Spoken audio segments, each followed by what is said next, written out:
అలాగే గౌరవనీయులైనటువంటి వివేకానంద రెడ్డి గారి విషయం పైన పదే పదే మీటింగులలోకి వచ్చి ఈ ప్రాంతాలలో ఆయన బాబాయిని చంపాడు అని మాట్లాడుతున్నాడు.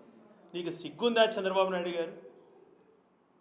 ఆ కుటుంబంలో చిచ్చు పెట్టడమే కాకుండా నీ రాజకీయ లబ్ధి కోసం స్వయాన నేనే వివేకానంద రెడ్డిని చంపాను, ఈ రకంగా గుడ్డలతో నరికాను అని చెప్పినటువంటి వ్యక్తులను రాజకీయ లబ్ధి కోసం అప్రూవర్లుగా మార్చి వాళ్ళను దాదాగిరి చేసుకోమని చెప్పి బయటకు వదిలి చేయనటువంటి వాళ్ళను, ముసలి వాళ్ళను, పేదవాళ్ళను, దాని సంబంధం లేని వ్యక్తులను జైల్లో పెట్టి హింసించావు. ఇంకా నీ పగ చల్లారలేదా? ఇదే నువ్వు చేయాల్సినటువంటి పని.